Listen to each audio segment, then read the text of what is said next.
Bonsoir à tous et merci de votre présence à ce direct de l'AFA qui a pour thématique ce soir la vie professionnelle avec une Niki. Comment est-ce qu'on gère cette vie professionnelle? Quels sont nos droits? Quelles sont les possibilités pour mieux vivre au travail quand on a une maladie chronique rectocolite hémorragique?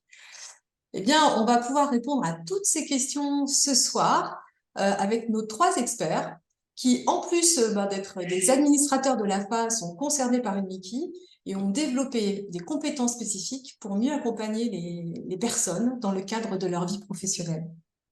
Alors, nous accueillons donc ce soir Marie-Hélène Ravel, bonsoir. Bonsoir. Donc vous avez été durant de très longues années notre référent de travail à l'AFA et vous avez acquis de nombreuses connaissances, notamment sur des situations réelles de personnes lors de la permanence téléphonique travail du mercredi. D'ailleurs, vous répondiez donc au téléphone mais aussi aux mails. Et puis, vous avez récemment passé la main à Sébastien Gaspari, ici présent. Bonsoir. Bonsoir. Et vous, en fait, vous êtes DRH dans une grande entreprise. Et donc, vous avez aussi tous les jours un peu à manager dans le cadre de votre travail des personnes qui potentiellement ont des maladies. Et puis enfin, Ronan Boulestex, vous aussi, vous travaillez également dans les ressources humaines. Bonsoir à tous. Bonsoir. C'est pas très original, effectivement. Et en tout cas, tous les trois, vous avez de grandes compétences ce soir pour répondre à nos participants. Et donc, il ne faut pas oublier on a plusieurs façons d'interagir dans ce direct. La toute première, si vous souhaitez discuter entre vous, vous pouvez aller dans l'onglet Discuter, qui vous permettra d'avoir voilà, des discussions par chat avec les participants. Mais si vous voulez poser des questions et avoir donc des réponses de la part de nos experts, il faut que vous alliez dans l'onglet questions et réponses, Q et R. J'espère que vous les voyez bien. Donc, on va avoir un petit propos introductif d'à peu près une quinzaine de minutes qui permettra finalement à toute la communauté de pouvoir commencer à poser vos questions, puisqu'on compte sur vous. Vous avez quand même à disposition des experts qui sauront vous répondre ou qui sauront répondre à la majorité de vos questions. Donc, on espère qu'elles seront nombreuses. Mais en attendant, bien, Marie-Hélène, vous êtes ici pour nous parler un petit peu finalement du vécu des personnes qui sont atteintes de Mickey dans le cadre de leur vie professionnelle. Parce qu'en effet, l'AFA a réalisé des enquêtes qui étaient plutôt des grandes enquêtes, en tout cas, l'une d'entre elles, des enquêtes d'envergure, pour identifier notamment les difficultés des patients dans la vie professionnelle. Et puis, l'objectif finalement de ces études, c'était de pouvoir aussi améliorer cette situation en fait de malade de Mickey au travail, trouver des solutions pour améliorer cette vie. Quelles sont globalement les grandes lignes de ce vécu des patients atteints de Mickey dans leur vie professionnelle? Oui, donc effectivement, ça fait quelques années qu'à la FA, on s'intéresse à ce sujet de la vie professionnelle parce que vous, qui êtes aujourd'hui connectés, c'est vous qui nous faites remonter que c'est une préoccupation dans votre vie et que ce n'est pas toujours facile. Donc, on a réalisé un certain nombre d'études. La première dont Anne parlait s'est déroulée en 2016 et effectivement, elle était très importante en termes de personnes interrogées. Et finalement, dans les résultats de cette étude, ce qui apparaît finalement, c'est qu'il y a un vrai paradoxe sur la vie professionnelle avec une Mickey. Dans cette étude, 76% des personnes qui travaillent sont satisfaites de leur vie professionnelle. Alors, on parle donc de personnes qui ont une Mickey. 76% sont satisfaits, ce qui est de fait plus élevé que la moyenne de la population française à qui on poserait la même question. Donc, on a des personnes malades de Mickey qui sont satisfaites de leur vie professionnelle, mais en même temps, il y a 80% qui nous disent qu'elles ont eu des difficultés au travail, et même 35% qui ont dit avoir dû réorienter leur vie professionnelle en raison de leur pathologie. Alors, entre connaître des difficultés, réorienter sa vie professionnelle, on parle de difficultés d'importance et variables. Quand on parle de réorientation de la vie professionnelle, ça peut être des études qu'on n'arrive pas à mener jusqu'au bout. Ça peut même être, dans certains cas, l'impossibilité de continuer à exercer le métier qu'on avait choisi et l'obligation de se reconvertir. On peut aussi rencontrer des freins à la promotion, des freins à la mobilité. On sait que la mobilité dans la vie professionnelle, c'est important pour pouvoir progresser.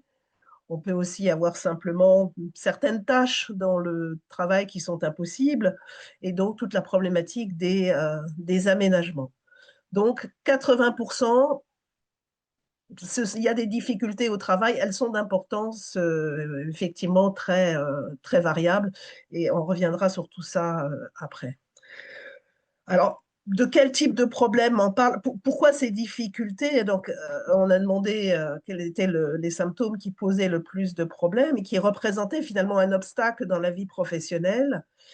Et la réponse numéro 1, c'est la fatigue. Ce ne sont pas les problèmes de fonctionnement de l'intestin et d'accès aux toilettes qui surgissent en premier, c'est bien la fatigue, cette fatigue récurrente, parfois très intense, qu'on connaît dans le cadre des maladies inflammatoires. Donc 41% des personnes interrogées citent la fatigue comme le principal problème. Et les problèmes qui viennent ensuite, ce sont donc la diarrhée, les problèmes d'accès aux toilettes de manière fréquente, et puis aussi parfois le besoin de pouvoir accéder aux toilettes de manière très rapide. Alors, on reviendra aussi tout à l'heure sur, à partir de la fatigue, de ce problème des toilettes, qu'est-ce qu'on peut faire pour intégrer ces problèmes dans le travail et faire en sorte que la vie professionnelle se déroule au mieux. Donc, alors je ne voudrais pas être trop pessimiste parce que en parlant de difficultés graves ou petites, ça donne l'impression que la vie professionnelle avec les Mickey, c'est un défi ou que c'est quasiment impossible. Ce n'est pas le cas puisqu'on a la majorité des malades qui travaillent et comme je l'ai dit tout à l'heure, une très grande majorité qui sont satisfaits de leur vie professionnelle.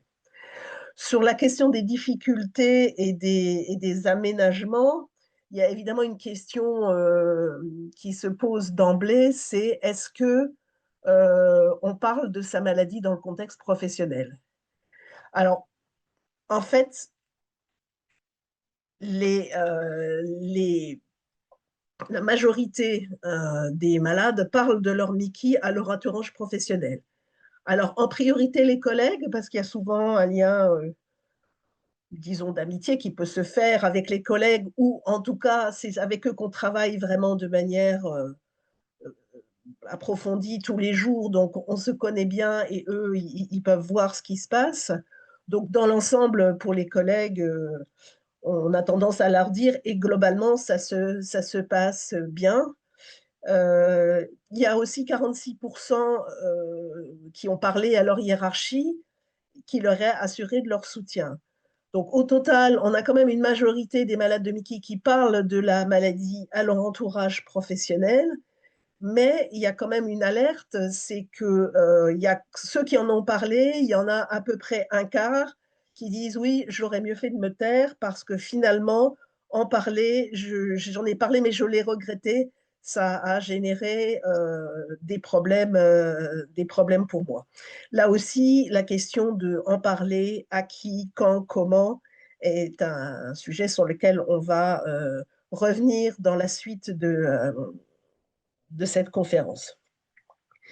Alors, en parler ou pas, c'est important parce que ce qu'on constate, alors j'ai dit, il y a 20% qui l'ont regretté parce que ça s'est mal passé en termes de sanctions ou d'éviction ou choses comme ça. Mais quand ça se passe bien, on voit qu'en parler, c'est quand même générateur d'une certaine sérénité au travail parce qu'on n'a plus à se cacher. Et évidemment, si on a besoin d'aménagement, on ne peut pas obtenir ces aménagements si on n'en a pas, parlé à son environnement, dans son environnement professionnel. Alors, quand on parle d'adaptation de poste, comme on indique, c'était la fatigue, le principal problème. La question qui se pose souvent, c'est avant tout des questions d'horaire, de flexibilité et d'organisation du travail. Donc, sur cette question des aménagements de poste, on a refait récemment une nouvelle étude pour voir un peu ce qui se passait. Et ben, ça confirme qu'effectivement, quand on peut parler de sa maladie à son entourage professionnel et que cette parole est bien accueillie, alors ça crée vraiment du soulagement et plus de sérénité dans la vie professionnelle. Et ça confirme effectivement que les attentes de flexibilité dans le temps de travail pour s'adapter à caractéristiques de ces maladies où un jour ça va, un jour ça va pas, où les poussées sont pas toujours prévisibles et bon, il y a des poussées, puis il y a des périodes où ça va mieux. Donc, la flexibilité, la souplesse dans le temps de travail euh, sont très attendus. Et un point qui est ressorti très fort récemment, c'est la question du télétravail. Alors, évidemment, ça ne concerne pas tout le monde, tous les emplois ne le permettent pas, mais quand c'est possible, le télétravail est réellement plébiscité par les malades de Mickey comme étant une solution qui va beaucoup les aider. Bon, et puis on reviendra sur les autres pistes sur l'organisation du travail, y compris le temps partiel, qui peuvent faciliter des choses et permettre une meilleure intégration, une meilleure sérénité dans la vie professionnelle. Voilà, Anne, Merci. cette petite introduction. Je pense que mes deux Ouais. compères vont venir de manière plus détaillée sur les sujets que j'ai abordés là rapidement. Bon, il y avait beaucoup de choses, c'est vrai, mais ce que je retiens, c'est qu'en effet, c'est 76% des personnes interrogées sont quand même satisfaites de leur vie professionnelle. Mais ça ne veut pas dire que du coup, derrière, il n'y a pas eu des aménagements voilà, possibles, ou en tout cas des choses qui ont été mises en place pour que ces personnes soient satisfaites entièrement. Donc, mais c'est important, effectivement, ce chiffre de 76% est quand même, pour moi, relativement optimiste, même si effectivement, il y en a 23% qui ne sont pas satisfaits. Et puis, je retiens aussi le cadre de la fatigue, mais je crois on va en reparler ensuite dans les aménagements. En fait, je vais passer tout de suite la parole à Ronan.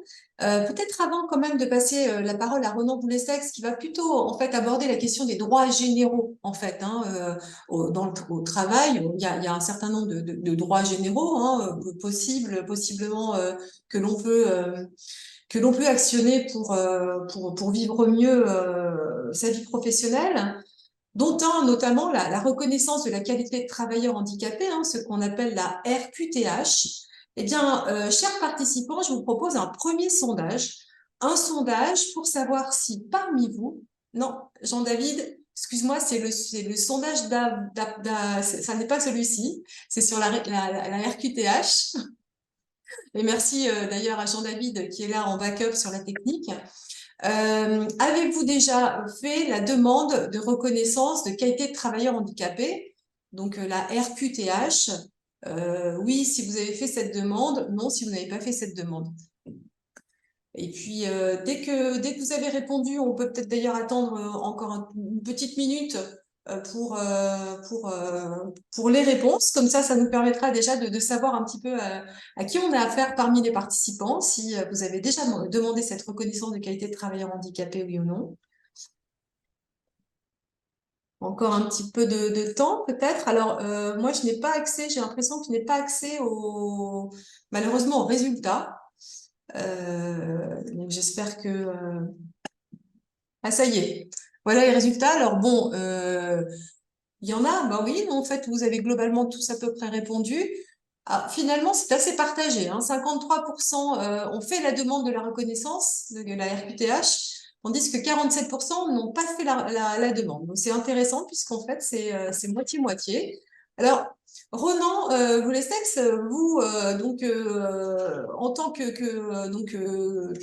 qu'engagé dans les ressources humaines, puisque vous en avez fait votre métier, qu'est-ce que vous pourriez nous dire finalement des droits généraux auxquels les malades de Mickey pourraient prétendre dans le cadre du travail? Bah, avant tout, c'est de rappeler que déjà, on a un législateur qui se veut avant tout protecteur des travailleurs. Quand on a une situation de santé qui ne nous permet plus de travailler, un médecin peut nous arrêter. On peut bénéficier d'un arrêt de travail. Quand cet arrêt de travail ou cet état de santé a des répercussions qui sont durables sur les capacités de travail, on peut également aussi bénéficier de temps partiel thérapeutique. C'est vrai à la fois pour les salariés du privé, mais également pour les agents publics ou les fonctionnaires. Depuis 2020, en plus, on peut l'avoir sans forcément avoir été arrêté. On peut l'avoir dès l'apparition de la maladie, ce qui permet d'alléger la charge, voire la quantité de temps de travail.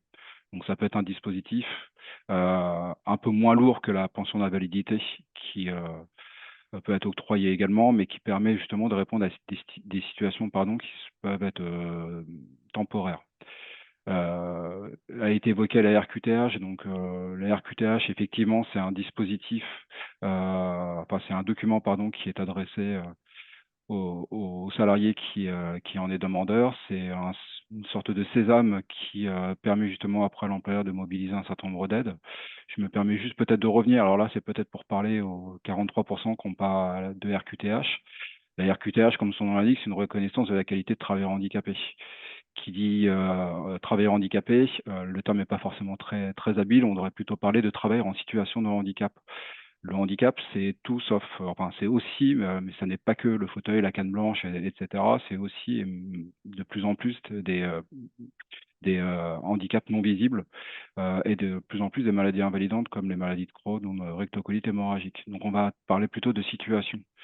Donc en fait, la RQTH, on l'a pour une période donnée, on ne l'a pas forcément à vie, puisque en fonction de l'évolution de sa santé, mais également de sa situation professionnelle, on peut justement compenser cette situation de handicap. Donc ça change pas la vie du jour au lendemain, ça permet juste avec son employeur de pouvoir mobiliser des solutions ou des dispositifs complémentaires. Quand je dis avec l'employeur, et ça a été dit précédemment par Marie-Hélène, on n'a pas forcément besoin de nommer la maladie. L'employeur, il n'a pas besoin de connaître la maladie. Il n'est pas médecin, c'est pas son boulot. Lui, il a besoin de connaître les contraintes. Il y a un interlocuteur qu'on a rapidement évoqué tout à l'heure qui s'appelle le médecin du travail, qui doit, par rapport à justement à notre dossier médical, ce qu'on peut lui dire, etc., pouvoir identifier les aménagements qui vont être nécessaires pour pouvoir compenser notre situation et nous permettre de travailler complètement normalement. Une petite précision également, puisque tous les employeurs ont une obligation d'employer des travailleurs handicapés.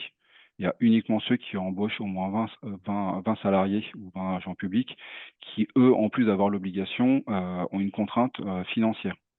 Mais on peut travailler pour une micro-entreprise, on peut travailler pour un artisan et être travailleur handicapé. Et l'employeur, même s'il n'a pas d'obligation et de contraintes financières derrière, il sera malgré tout éligible pour aller chercher des financements, des dispositifs pour justement aménager notre poste de travail.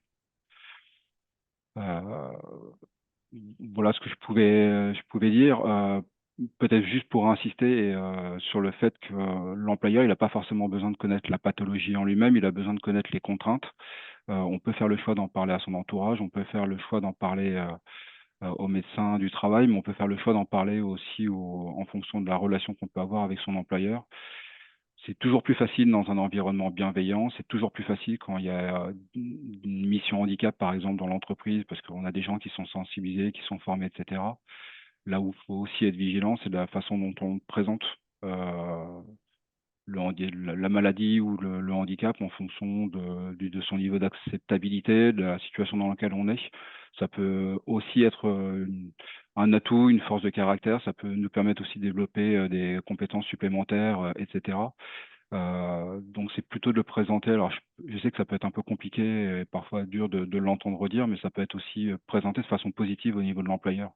Alors certes, on peut avoir, quand on a une pathologie comme la nôtre, avoir plus de fatigue, etc. Mais ça nous oblige aussi peut-être à être un peu plus efficace et à peut-être pas perdre de temps sur des choses qui sont complètement accessoires. Sur le fait de pas avoir des activités trop physiques, puisque soit on a des contraintes chirurgicales ou parce qu'on a la fatigue qui le fait, etc. Ça peut permettre aussi de repenser un peu l'organisation et d'apporter du plus pour l'ensemble de la collectivité de travail. Donc voilà, il y a aussi ce travail-là à faire pour euh, le présenter à son environnement professionnel. Mais voilà, faut pas hésiter aussi, quand c'est nécessaire, à se faire accompagner. Donc il y a le médecin, mais il y a également tout un tas de dispositifs. Et je crois qu'on a aussi des personnes à la fois qui sont en mesure d'accompagner et de pouvoir euh, accompagner et aider justement dans le discours et également dans l'acceptation. Ok, donc ça c'est un petit peu un premier angle, notamment sur la RQTH. On pourra Mm. peut-être parler d'autres aspects comme le mi-temps thérapeutique quand on a des difficultés et de retour au travail ou des choses comme ça. Je vais quand même passer avant ça la parole à Sébastien Gaspari. Donc dans quelle mesure il peut y avoir du coup des améliorations hein, qu'on peut mettre en place au travail en fait hein, pour les patients qui sont atteints de Mickey. Comment ça se passe dans la vraie vie, vous qui êtes DRH d'un grand groupe?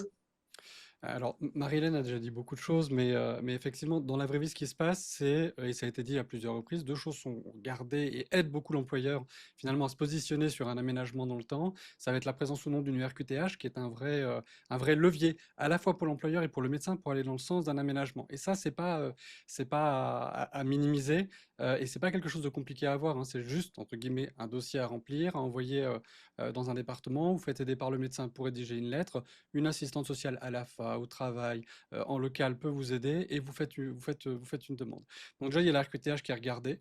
Et puis ensuite, il y a le médecin du travail. Le médecin du travail, il est le cœur du système pour tout ce qui concerne en fait l'aménagement et la sécurité des salariés sur leur poste de travail.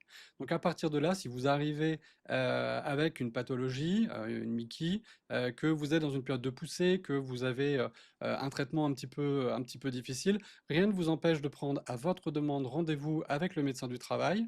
L'employeur aura connaissance de votre demande de rendez-vous avec le médecin du travail. Par contre, il n'en connaîtra pas la teneur, hein. Le médecin du travail, comme le médecin généraliste, est tenu par le secret professionnel. Je le dis là parce que c'est une question que je reçois beaucoup par mail concernant ce sujet, en se disant oui, mais c'est le médecin du travail, il doit faire des rapports à l'employeur. Non, il est tenu par le même secret. Par contre, comme disait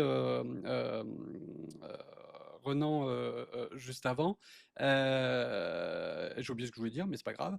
Donc le médecin du travail, il est au centre de ça. Donc en fonction des éléments que vous allez partager avec lui. Ce qui est important, c'est vraiment de présenter la maladie et votre ressenti tel qu'il est réellement. Il ne faut pas exagérer, il ne faut pas minimiser. L'objectif du médecin du travail, c'est que vous soyez bien dans votre poste. Donc en fait, il a votre fiche de poste, le médecin. Il va regarder ce que vous lui présentez ou ce que vous lui amenez si vous venez avec un dossier médical. Et à partir de là, il va pouvoir mettre en place, demander, faire des préconisations à l'employeur de manière à ce que vous puissiez travailler dans les meilleures conditions possibles. Donc ça, comme l'a dit Marie-Hélène juste avant, il y a plusieurs choses qui sont faisables. Tout d'abord, bah, le télétravail, quand l'activité le permet. Si dans l'entreprise, il n'y a pas de télétravail, que il peut y avoir je sais pas moi, des entreprises avec des commerciaux qui ne font que de bouger toute la journée, s'il n'y a pas de bureau fixe, etc., ça peut être un problème. Il faut déjà quand même qu'il y ait une base qui permette à l'entreprise de mettre en place ces préconisations. Donc le télétravail, un des éléments. Si dans l'entreprise, par exemple, il existe déjà un dispositif dans lequel il est prévu une demi-journée ou une journée de travail, le médecin du travail pourrait, au démarrage, par exemple, proposer d'aller jusqu'à 2 jours ou 2 jours et demi de télétravail. Globalement, on va difficilement au-delà parce que c'est important aussi, vous savez, toute la partie sociabilisation au travail, en fait, qu'il n'y ait pas de travailleurs isolés qui ne soient pas avec le reste de l'équipe. Mais en tout cas, le médecin du travail va être en capacité, comme ça, de proposer soit plus de jours de télétravail, soit un aménagement différent, avec de la flexibilité et le choix des jours à la main du salarié. Ça peut également exister. Il peut y avoir aussi les horaires aménagés quand, je ne sais pas, en début de semaine ou en fin de semaine, plutôt en fin de semaine, on va dire, il peut y avoir un coup de pompe, il y a une maladie qui est en elle-même déjà fatigante, bah, du coup de permettre en fait aux salariés d'arriver plus tard. Si vous êtes sur des horaires fixes, n'importe quoi, moi, hein, 8h30, 9h, 17h, 18h, dans ce cas-là, le médecin pourrait préconiser la possibilité pour vous de venir un petit peu plus tard. Par contre, effectivement, c'est pas donné, c'est-à-dire que le temps qui est donné devra être rendu aussi de l'autre côté, mais en tout cas, c'est dans ce sens-là qu'il peut y avoir des aménagements. Dans les autres types d'aménagements qui existent, Marie-Hélène en a parlé également, c'est l'accès aux toilettes. Il arrive, je prends un exemple sur, par exemple, des conseillers téléphoniques sur des grands plateaux où il n'y a pas de toilettes à proximité. Le médecin du travail pourrait également proposer, préconiser à l'employeur en fait que vous ayez une station de travail qui est à proximité immédiate des toilettes. Comme ça permet de rassurer aussi parce qu'on le sait, hein, le stress est un facteur aggravant de la maladie. Donc, si on commence à être anxieux parce qu'on n'a pas accès au travail sur un lieu où on passe 8 à 10 heures, ça va difficilement bien se passer dans la durée. Et puis ensuite, bah, effectivement, j'ai vu passer des questions d'ailleurs sur le sujet, mais on en reparlera sans doute après sur la partie reprise d'activité après un arrêt, le temps partiel thérapeutique. Tout ça, ce sont des aménagements aussi qui sont discutés avec le médecin du travail. Tout ça pour dire que, au final, le médecin du travail au sein de l'entreprise, c'est un élément clé. Tout ce qui concerne la santé, vraiment, c'est autour de lui que tout se tourne et l'employeur va systématiquement se tourner vers le médecin du travail. Donc, s'il n'y a pas cette communication entre le malade salarié et le médecin du travail, l'employeur va avoir un petit peu de difficulté à avancer parce que de son point de vue, il ne sait pas si finalement c'est une demande qui est légitime ou non. Et pour ça, seul le médecin est apte est légitime pardon, à se prononcer sur le sujet. Voilà. Alors, merci beaucoup Sébastien. Comme je vois qu'il y a beaucoup de questions, je vais quand même commencer une petite salve pour tous, hein, avant qu'on puisse reparler notamment du cadre de la communication à son manager, par exemple, au sujet de sa maladie.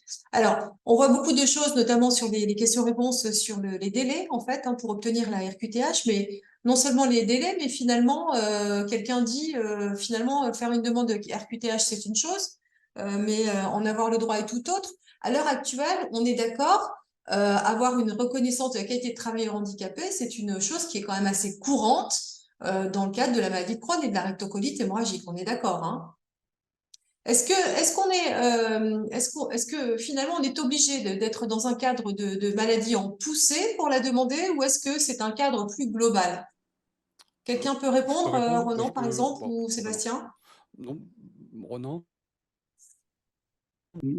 Vous avez le micro, mais je te laisserai compléter si nécessaire. Non, il n'est pas nécessaire d'être en poussée ou pas. Il y a un CERFA, un certificat médical qui doit être rempli par le médecin. Donc, ce que je conseille, moi, c'est plutôt de le remplir avec son spécialiste, de ne pas négliger également les conséquences que peuvent avoir les traitements, etc.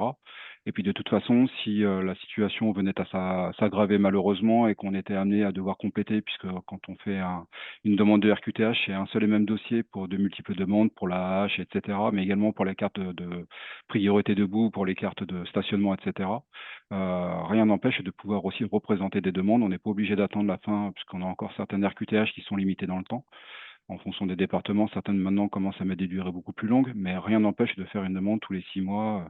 Alors, c'est pas un plaisir, hein, c'est un dossier qui est relativement compliqué, il faut avoir accès à son médecin, mais à partir du moment où le médecin connaît bien la pathologie, il y a différentes situations quand on présente la demande. On peut être amené à passer devant le comité, un comité qui est composé de médecins, puisqu'ils ont besoin d'étudier la situation. Là, quand on a une maladie chronique type Crohn, RCH, en général, on rentre déjà dans des cases, donc la RQTH est octroyée à la personne sans avoir à passer devant cette commission. Donc, moi, à ma connaissance, j'ai jamais eu en tout cas de difficultés y compris pour les personnes que j'ai accompagnées justement dans le cadre de ces pathologies-là. On peut avoir quand même certaines fois des refus, hein. Moi, on en rencontre. D'ailleurs, c'est un peu le cas en ce moment là auprès de l'assistante sociale. De toute façon, quand on a un refus de reconnaissance de qualité de travailleur handicapé, qu'est-ce qu'il faut qu'on fasse?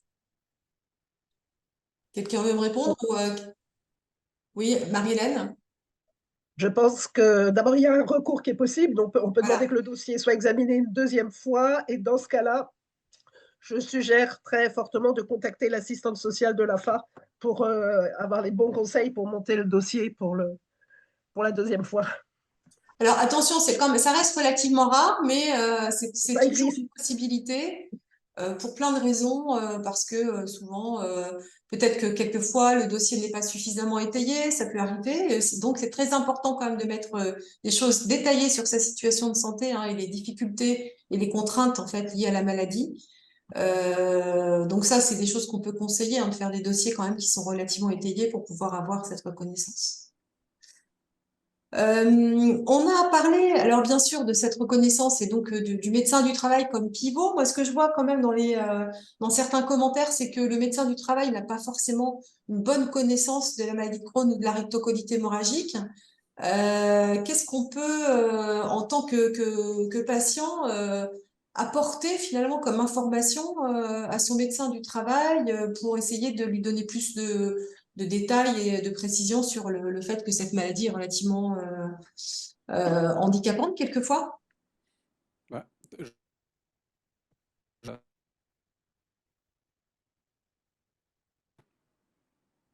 Sébastien, ça lag un peu. On vous écoute. Je suis revenu, c'est bon, ça a redémarré, il y a eu un C'est petit bon. problème. Oui, bah, déjà, en fait, c'est parler de l'AFA. On peut aussi donner des informations aux médecins du travail le cas échéant. Enfin, c'est voilà.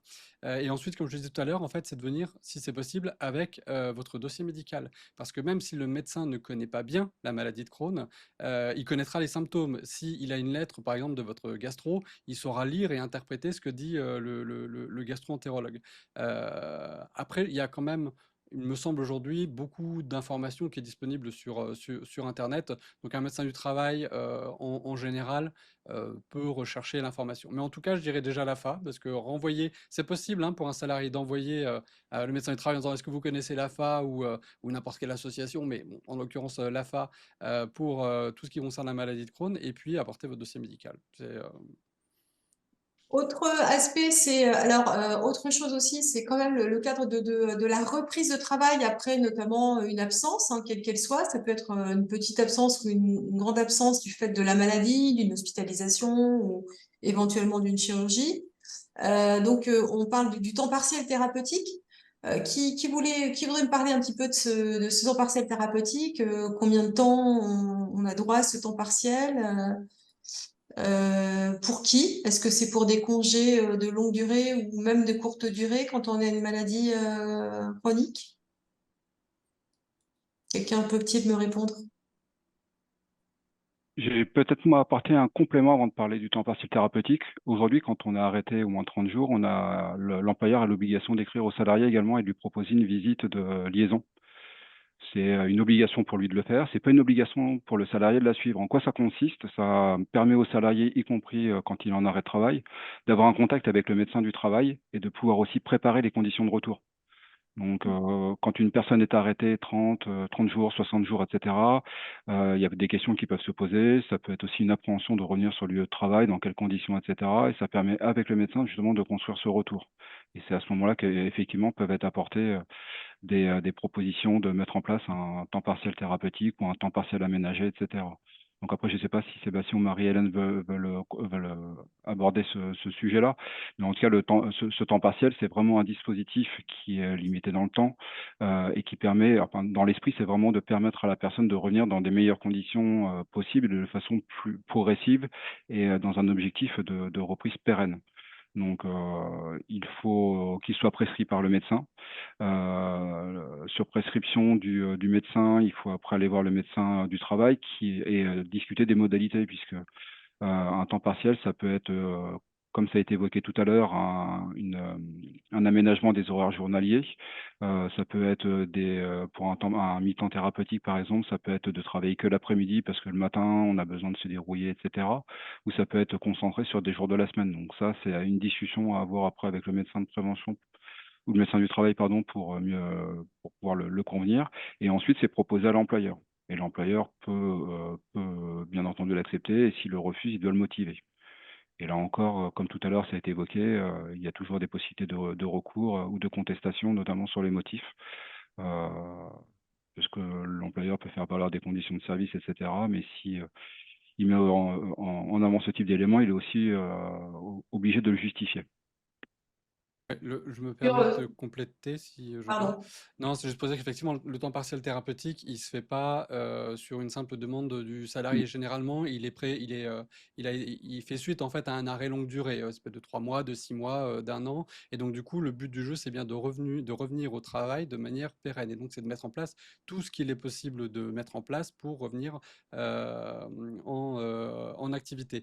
Il n'a pas nécessairement de durée, parce que j'ai vu passer une question comme ça, donc il n'a pas forcément de durée, mais il n'a pas pour vocation de perdurer pour le coup. Hum. Normalement, c'est une solution qui est transitoire.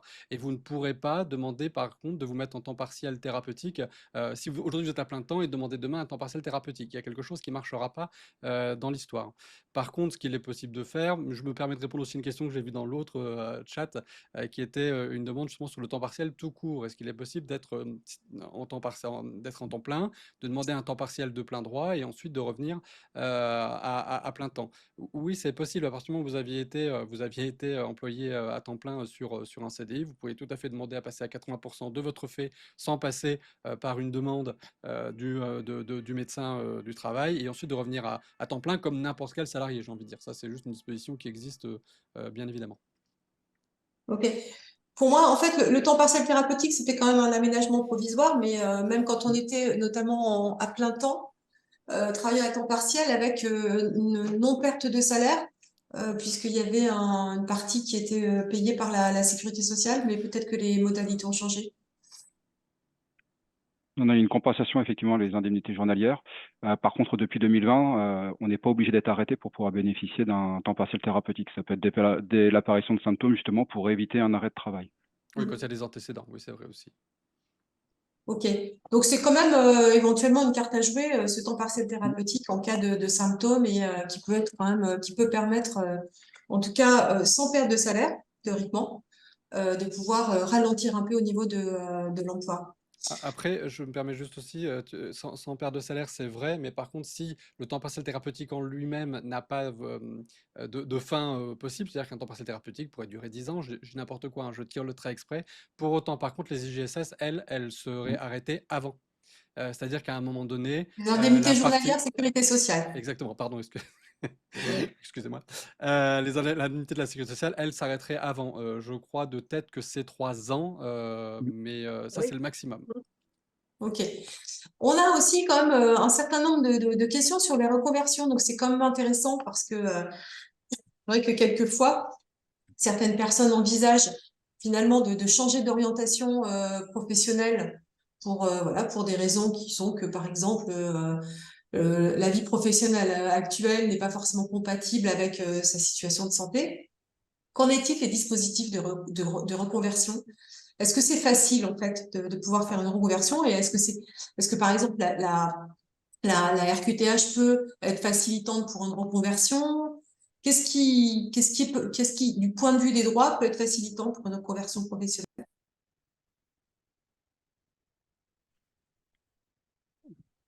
Je vais commencer à répondre, n'hésitez pas à compléter après par la suite. Ça permet de mobiliser donc des acteurs spécifiques. On a le réseau Cap Emploi qui est l'équivalent en gros de France. Là, on parle de la RQTH qui permet effectivement de Oui, faciliter des... oui, oui. Ok.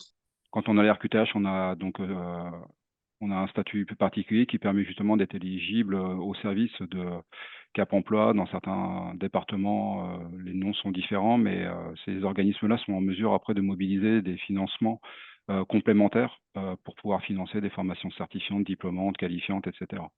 Voire de mobiliser des dispositifs, puisque quand on souhaite se reconvertir, on peut avoir un projet professionnel déjà défini, mais on peut aussi être complètement dans le flou et on peut être aussi orienté vers des dispositifs de préorientation, etc.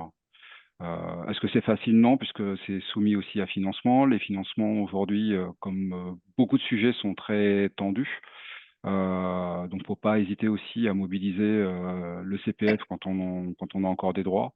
Quand on se retrouve malheureusement, parce qu'on est déjà plus salarié et qu'on est demandeur d'emploi, on peut le compléter également avec des dispositifs de transition professionnelle, par exemple, qu'on peut mobiliser auprès de France Travail, mais également de compléter avec les dispositifs de Pôle emploi. De France Travail, pardon. On se travaille. Donc, ça, ok. Donc, en fait, il y a quand même des personnes ressources qui peuvent permettre quand même de nous aider dans le cadre d'une reconversion ou d'une formation professionnelle, même lorsqu'on n'a pas finalement cette reconnaissance de qualité de travailleur handicapé, qui, en fait, que l'AFA conseille quand même d'avoir malgré tout, parce que c'est quand même plus facilitant, notamment pour le cas de la reconversion. Et dans le cadre de la reconversion, pour compléter également, puisque on a des dispositifs d'alternance, je pense à l'apprentissage où on a des conditions de limite d'âge. Quand on est travailleur handicapé, cet âge-là est repoussé. Donc ça veut dire parce qu'on peut se reconvertir aussi jeune, mais faire une reconversion dans le cadre d'un contrat d'apprentissage quand on est reconnu travailleur handicapé, ça permet aussi de mobiliser ce dispositif de façon plus éloignée dans le temps. Alors, au-delà des dispositifs, bon, il y a quelque chose qui effectivement revient souvent, puisqu'on en a un petit peu parlé. C'est finalement comment on libère la parole autour de sa maladie dans l'entreprise, que ce soit finalement auprès de son manager comme auprès de ses collègues. Peut-être À cet instant, un dernier petit sondage pour la communauté. Donc, vous l'avez vu tout à l'heure, il a été découvert par Jean-David. C'est ce sondage sur avez-vous déjà parlé de votre maladie avec votre manager? Donc, votre manager, hein, c'est-à-dire votre N+1 ou N+2. C'est intéressant d'avoir un petit peu vos expériences parce que c'est pas si évident que ça. Hein. On a plutôt en général l'expérience de personnes qui ne parlent pas du tout de la maladie. Mais visiblement, la tendance, c'est plutôt quand même une majorité qui a parlé de sa maladie au manager, à moins que ça se retourne rapidement. J'ai l'impression qu'on reste maintenant un petit peu stable. Donc c'est très étonnant, puisque finalement, on en est à, on va dire, 76%, donc une grosse majorité qui a parlé à son manager de la maladie. Donc, est-ce que quelqu'un veut commenter ce résultat? Parce que c'est vrai que c'est assez étonnant. Bah, moi, je suis ravi de voir que 76% des gens ont discuté parce que la plupart des choses, alors j'entends et je vois aussi que certains ont pu le regretter, hein, comme Marilyn en a fait d'ailleurs le témoignage plus tôt par rapport à un sondage, mais dans les faits, la plupart des problématiques qu'on rencontre dans le milieu professionnel sont des défauts de communication. Et donc, le fait de discuter avec le manager permet, dans la plupart des cas, pas forcément tous les cas, mais dans la plupart des cas, de lever des freins. Parce qu'il commence à y avoir en fait une communication, une ouverture, une prise de conscience de l'un et de l'autre en fait. Et donc ça c'est hyper intéressant. C'est à la fois intéressant en fait de communiquer avec son manager et quand c'est possible de partager avec l'équipe pour éviter tout problème qui est en soi juste des problématiques ouais, de communication et de compréhension sur des états de santé. Quand on cherche à cacher quelque chose, forcément ça éveille chez l'autre et quel que soit le sujet dans les faits en fait, hein, une sorte de méfiance. Donc du coup le fait de parler des choses permet justement de libérer la parole et donc d'être mieux compris par son entourage professionnel, comme on peut le faire avec la famille lorsque, je dis n'importe quoi, mais toutes les 10 minutes, ou pas, c'est du vécu, toutes les 10 minutes on va aux toilettes en courant, bah oui, ça pose question quand on n'est pas au courant. Une fois qu'on sait, du coup, oui, c'est normal, voilà, parce qu'il a ça. Voilà, donc moi je suis agréablement surpris de voir 76%. Alors, il faudrait savoir si en fait ça a été finalement les conséquences ont été des mauvaises surprises d'en avoir parlé ou pas, parce que c'est toujours la même chose. On peut en parler et puis en fait que ça nous dessert. Mais ça, c'est encore une autre chose. En tout cas, c'est déjà une bonne chose, en effet, de pouvoir, on va dire, briser le tabou finalement de cette maladie auprès d'un lieu dans lequel, effectivement, on ne parle pas souvent des fragilités ou voilà, et donc, je pense que c'est aussi important de pouvoir parler de la maladie, effectivement, dans le milieu de la vie professionnelle. Je ne sais pas ce que vous en pensez, les uns et les autres. Marie-Hélène, c'est vrai qu'il y avait dans cette enquête, hein, un quart quand même des patients qui avaient parlé de leur maladie au travail, qui étaient un peu déçus finalement de ça, ou qui regrettaient presque d'en avoir parlé. Comment on peut aborder finalement cette question de la maladie avec son manager? Est-ce que on doit tout dire? Euh, Je pense qu'on n'est pas obligé de tout dire. D'abord, on n'est pas obligé du tout de parler de sa maladie. Si il n'y a pas d'obligation légale et donc quelqu'un qui décide de ne pas parler de sa maladie, c'est parfaitement son droit. Souvent, comme je le disais, on en parle parce que c'est quand même plus confortable que votre environnement et votre manager sachent ce qui vous arrive. Et c'est même obligatoire d'une certaine manière si vous voulez des aménagements parce que votre manager, il ne peut pas deviner forcément ce qui vous arrive et mettre en place des aménagements s'il n'y a pas une discussion sur le sujet. Après, non, on n'est pas obligé de donner tout. Si on décide d'en parler, on n'est pas obligé de donner tous les détails. On peut expliquer qu'on a une maladie, donner. Il faut évidemment faire comprendre un peu dans les grandes lignes quels sont les impacts de cette maladie et de quoi, comment ça joue sur la capacité à travailler. Bon, moi, ce que je déconseille, je pense qu'il faut prendre son temps, trouver son manager quand il est disponible et qu'on peut avoir vraiment une discussion, quoi. Ça se fait pas entre deux portes ça se fait pas entre deux portes dans le couloir. Après, en fait, je vois dans le chat notamment qu'il y a un différentiel entre le fait d'en parler à l'entretien d'embauche Ou alors d'en parler une fois qu'on est embauché, après la période d'essai, puisque je vois qu'il y a quand même il y a des gens un peu échaudés aussi qui ont eu des difficultés pendant la période d'essai. Quel conseil vous donneriez, vous? Alors, je prends la parole. En fait, franchement, cette question, je l'ai beaucoup à l'écrit. Il Il faut n'y a, pas y a- dire. y a pas de baguette magique, sincèrement. Déjà, ça dépend comment est-ce qu'on a un entretien. Si en fait, ça passe par Cap Emploi, qui est au courant, par exemple, que vous avez une RQTH et que l'employeur cherche à recruter une personne en RQTH, il y a tout intérêt, en fait, plutôt à en parler, de le valoriser, parce que les employeurs cherchent, certains, à employer des personnes en situation en tant que travailleur handicapé. Comme le disait Ronan tout à l'heure, hein, il y a une obligation, donc les employeurs vont y aller. Dans ce cas-là, il vaut mieux en parler. Après, pour le reste, et ça vaut pour la maladie, moi, ce que je dis, c'est qu'il faut être à l'aise avec la maladie et savoir en parler. Lors d'un entretien d'embauche, chacun doit se faire son opinion. Moi, je suis pas forcément chaud. Vous vendez avant tout vos compétences, qui vous êtes, votre motivation. Vous vendez, mais c'est mon avis personnel, hein. Vous vendez pas en fait votre maladie ou l'anticipation d'un risque. Quand vous rencontrez un employeur, vous voulez être assuré pour votre avenir. Vous voulez voilà, trouver un travail qui va vous emmener sur 1 an, 2 ans, 10 ans. L'employeur, c'est pareil dans l'autre sens. Lui, il va vouloir vous recruter et se projeter avec vous. Et donc, pour ça, il a besoin avant tout d'être assuré sur votre motivation et vos compétences. Une fois que la motivation est là, j'ai envie de dire, les aléas de la vie, que la maladie elle soit connue avant ou qu'elle arrive après, bah, c'est la même chose. C'est-à-dire que si la motivation est là, elle continuera d'exister après coup. En parlant de la maladie au démarrage, mais ça n'engage vraiment que moi et uniquement moi, je pense qu'il est possible, et c'est mal, on ne sait pas bien, et on est tous d'accord sur le sujet bien évidemment, mais il pourrait y avoir une forme de discrimination à l'embauche pour les employeurs qui seraient un peu frileux. Et donc pour cette raison, je dirais qu'il ne faut pas en parler dans les entretiens d'embauche si c'est pas par le canal justement de personnes qui recherchent des salariés en situation de handicap, et plutôt de montrer au démarrage qui vous êtes et ce que vous savez faire, plutôt que de parler d'un problème de santé, parce que tout de suite, sinon l'employeur peut prendre peur et donc du coup arrêter un contrat. J'ai vu hein, dans le chat aussi le cas du CDD avant un CDI. Effectivement, ça peut faire peur à l'employeur. Ça peut faire peur à l'employeur.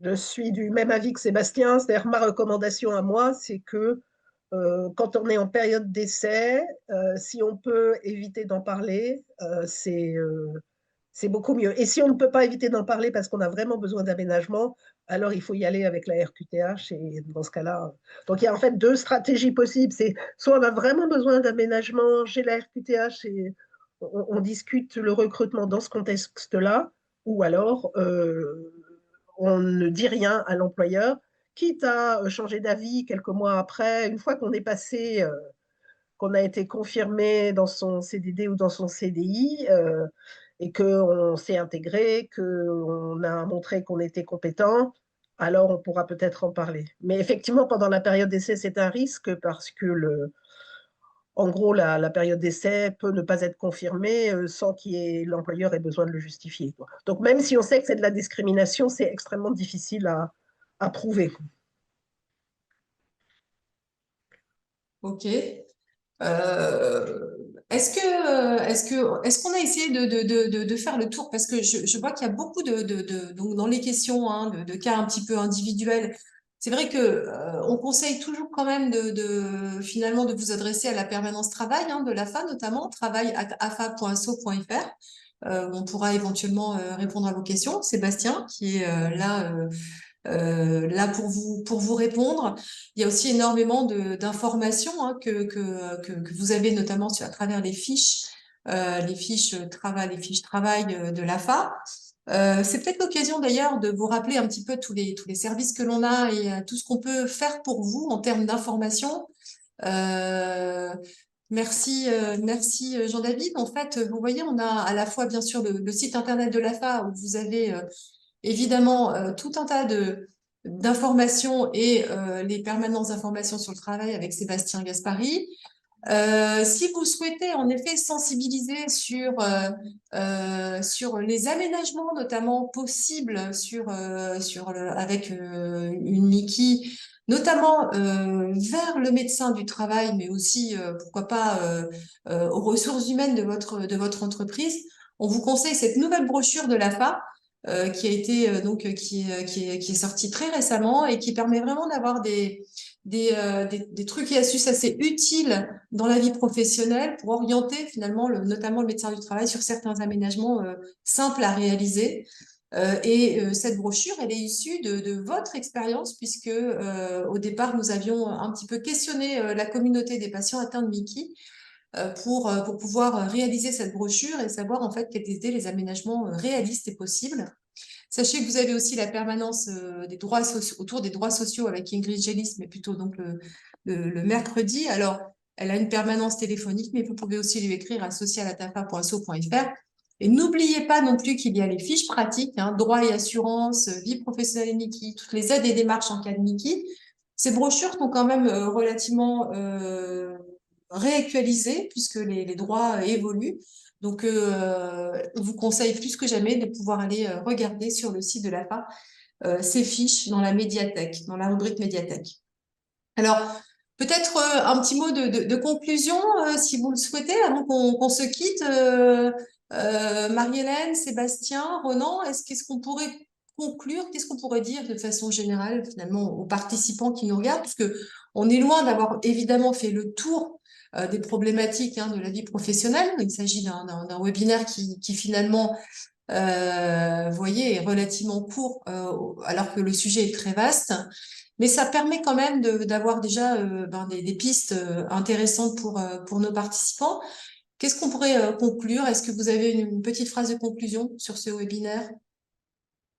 Moi, je voudrais revenir sur une question que j'ai vue là. C'est est-ce qu'on peut avoir des postes à responsabilité avec une Mickey? Donc, j'ai répondu oui. Je ne sais pas si tout le monde a vu la réponse, mais je voudrais juste insister sur le fait qu'effectivement, c'est tout à fait possible d'avoir des postes de responsabilité avec une Mickey. Voilà. J'en suis l'exemple aussi, enfin pour le coup, et Ronan aussi, mais je suis directeur des ressources humaines dans une grande entreprise et j'ai une Mickey, donc oui, évidemment oui. Et j'ai eu aussi un temps partiel thérapeutique et j'ai été arrêté pendant 1 an, et donc c'est un cursus que je connais très bien. Donc oui, c'est possible, bien évidemment. Et puis, il y a de plus en plus de recruteurs qui ont aussi des maladies. Donc, ils sont aussi sensibles au sujet.